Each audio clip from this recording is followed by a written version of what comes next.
من أكتر المشاكل اللي بتقابلنا في تربية الفرخ الأبيض وحاليا في فصل الشتاء هي المشاكل التنفسية، البرد، العطسة، الخنفرة، اللي مفيش دورة بتعدي علينا إلا لما بتقابلنا المشكلة دي وبتتعبنا جدا.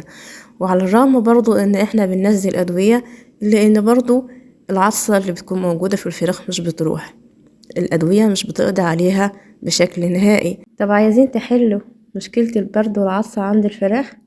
عايزين علاج بالأعشاب يحل المشكلة؟ مش عايزين تنزلوا مضادات حيوية للفراخ كتير تعمل ضغط على الكلى؟ النهاردة أنا هقولكوا على تركيبة أعشاب لو انتوا جمعتوا الأعشاب دي كده كلها مع بعضها وعملتوا منها تركيبة، التركيبة دي هي اللي هتساعد في علاج المشكلة التنفسية الموجودة عند الفراخ. تركيبة ممكن ان انت تستمر عليها طول فترة الدورة، لا هتأخر عندي الوزن ولا هتعمل ضغط على الكلى زي المضادات الحيوية. ده كمان هتزود سحب العلف، هتساعد الفرخ على ان هو يتنفس، فبالتالي هياكل معايا كويس، فبالتالي الوزن الفراخ عندي هيزيد. وكده بقى انا اكون حليت المشكلة التنفسية اللي عند الفراخ اللي مأخرة عندي الوزن بشوية أعشاب بسيطة جدا هنشتريهم كده من عند بياع الأعشاب ونعمل منهم تركيبة، نحط التركيبة دي في التلاجة وناخد منها كل يوم وننزل للفراخ. طب ايه هي التركيبة دي؟ يلا قولي عليها بسرعة. حاضر، بس تعالوا كده نشوف متوسط الوزن عندنا في اليوم 23 كام، للناس اللي هي دايما بتحب تعرف الأوزان والدنيا ماشية ازاي. نقول بسم الله ما شاء الله، بالله عليكم كده تسموا الله وتقولوا ما شاء الله في التعليقات. الأوزان عندي في اليوم 23 بتبدأ من كيلو 200 جرام لحد كيلو 500 وكام جرام، يعني لحد كيلو ونص كده وكام جرام. متوسط الوزن بقى، وقلت قبل كده في الفيديو اللي عدى ان متوسط الوزن هيكون الوزن الوسط ما بين اصغر فرخة عندي واكبر فرخة. فمتوسط الوزن عندي في اليوم 23 هيبقى كيلو 350 جرام او كيلو 300. وزنوا بقى الفراخ عندكم وشوفوا الدنيا ماشية ازاي. ضروري جدا موضوع الوزن ده، احنا كده هنطمن ان الفراخ عندنا ماشية تمام، علشان لو نفترض ان انا وزنت النهاردة وجيت وزنت بكرة لقيت ان الوزن عندي ثابت، فمعنى كده ان في مشكلة اخرت سحب العلف عن الفراخ. طب ايه المشكلة اللي ممكن تأخر عندي سحب العلف تخلي الفراخ عندي ما تاكلش كويس؟ لو الحرارة عندكم زايدة كده الفرخ مش هياكل، الفرخ هيبقى مشغول بان هو عايز يبرد جسمه، بيلجأ للهس وبيسيب العلف علشان الحرارة في المكان عالية. في نفس الوقت برضو لو الحرارة عندك في المكان نزلت الفرخ جسمه حس بالبرد، ده برضو هيأثر على سحب العلف. لقيت بقى الوزن خس، يبقى كده في مشكلة في الفراخ، اسهالات مثلا هي اللي نزلت عندي الوزن. فعشان كده من الضروري ان احنا نوزن كل يوم ونطمن على الاوزان عندنا ماشية ازاي.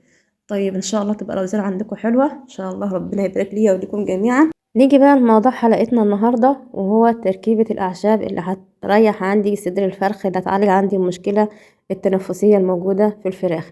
التركيبة دي والله يا جماعة أنا شغالة بيها من بداية الأسبوع التاني، لما حسيت بقى إن عندي عصة كده خفيفة في الفراخ. طبعا أنا محضنة على مضاد حيوي، وبرضه نزلت جرعة مضاد حيوي تاني في الأسبوع التاني، بس لسه كان في عصة خفيفة موجودة في الفرخ. فطبعا اشتغلت على التركيبة دي لحد النهاردة أنا شغالة عليها. لما بغيب بقى شوية على التركيبة دي مش بنزلها، بقعد كده كام يوم أكسل إن أنا أعملها وأنزلها للفراخ، بحس إن في عصة كده موجودة في الفرخ. بس أول ما بعمل التركيبة دي وبنزلها بلاقي إن العصة دي اختفت. فقلت طبعا لازم أقول لكم على التركيبة دي لأنها فعلا تركيبة كويسة وهتساعدكم في علاج المشكلة التنفسية اللي عند الفراخ. طب إيه هي التركيبة؟ عبارة عن إيه؟ أول حاجة فيها القرنفل، تاني حاجة النعناع، تالت حاجة الريحان، ورق الريحان، رابع حاجة ورق الجوافة، خامس حاجة اليانسون.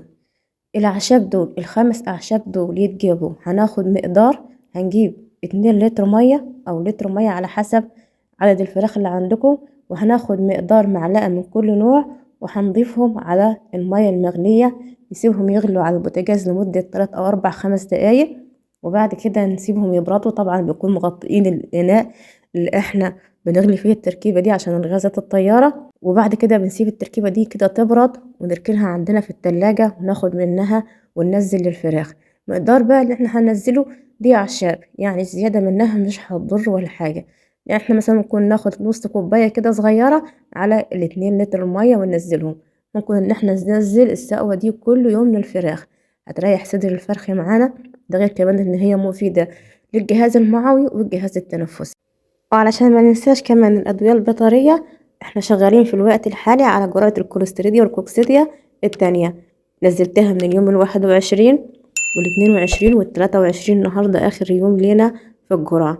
احنا بننزل الجرعة وقاية، سواء إذا كان بقى عندنا كوليستريديا أو كوكسيديا في الخلاف أو ما عندناش، احنا هننزلها في كل الحالات.